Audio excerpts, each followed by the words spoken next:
Here on GoPSUSports.com with head coach James Franklin. Coach, getting ready to head out on the road trip to Ohio State this weekend. But I think, something I really noticed that was truly palpable last week was just the level of focus of this team. How do you continue to cultivate that as kind of outside things and expectations continue to rise?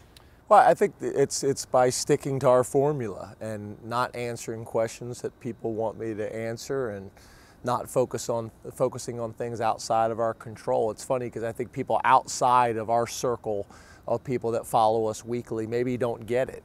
After the game, it's funny because after the game, they wanted me to talk about Ohio State, and I acted like I didn't know what they were talking about. And it's funny because I think fan bases and other people, they think I'm trying to be sarcastic or whatever it may be. But is it okay for us to just take a few hours and enjoy the win we just had before we already start talking about the next win? And I think our program has really embraced that philosophy, and I think it's allowed us to stay kind of on task and stay present, which I think is really, really important.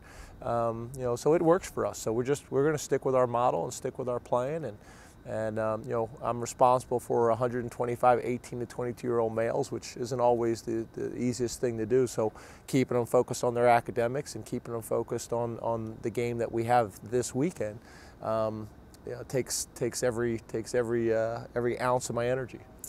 Speaking of the present a little bit, this defense right now absolutely excelling, playing at an elite level. But I'm curious, from a big picture standpoint, where do you see the next step in development and being able to take that next step to get one step better? Yeah, I think it's probably like it always is. It's turnovers. I think turnovers, creating turnovers can take an average defense to be a good defense, and a good defense to be a great defense, or a great defense to be an elite defense, and then to a championship defense. And that's always the eraser. If you can get turnovers on defense early in a drive, opportunity to maybe score on defense, or say a team is driving down the field and you can get a late turnover. They're erasers. You look at last week's game. We turned the ball over, and up to that point, I want to say they may have had 6 or 7 yards, and then they were able to get some momentum from that and got back in the game. So it's so important that we protect the ball on offense and we create turnovers on defense. And I think we're doing a good job of that, but I still think we can be better. Our goal is 3 turnovers a game, and I think we only got 1 last week, but that 1 was critical.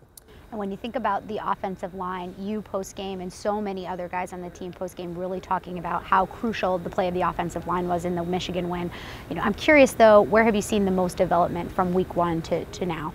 Well, we're getting better, and it's a process. I know everybody wants the first game, everything to kind of be rolling and perfect, but it's a process of getting better. It's a process of identifying challenges and issues and weaknesses and being honest with yourself and working on those. So I think the development of both Will Fries and Chaz Wright, the combination of those 2 guys is really important, not only for our starting 5, but also creating depth.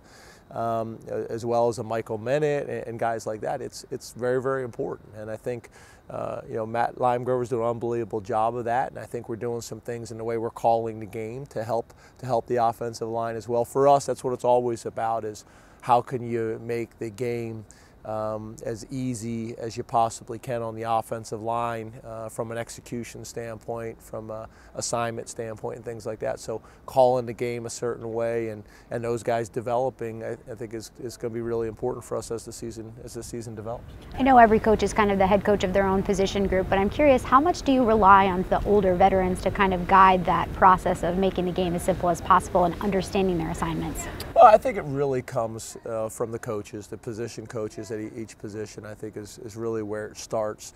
But then after that, I think they do. Each coach kind of leans on the veteran players at that position. Nelly's been big with that on the offensive line, and Mann's been big with that on the offensive line.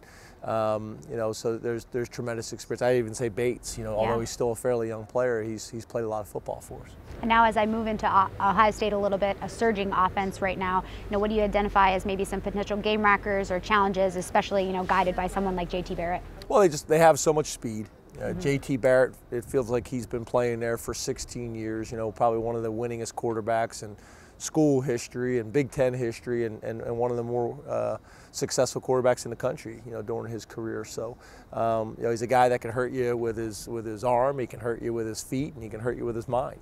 And right now, his touchdown interception ratio is really good. They got great skill players. Their offensive line is like ours, is a developing and talented offensive line, and then they got Dobbins and Weber in the backfield that are both explosive backs. So he's in a good position where he's surrounded with a lot of talent. Defensively, for Ohio State, a ton of depth and returners coming back. How does that kind of shape how you prepare, and what's sticking out right now?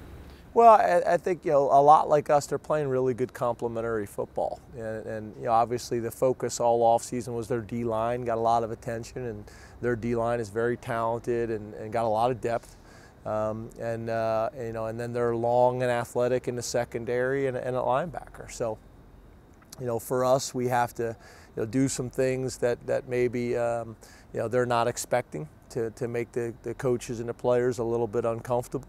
We're going to have to handle the environment with the noise, especially on the offensive side of the ball. And we're going to have to be as balanced as we possibly can in terms of run and pass. And like always, we got to be able to get Saquon Barkley involved in as many different ways as we can. Well, we look forward to seeing how that plays out on Saturday in Columbus. Thank you. Thank you. Very much.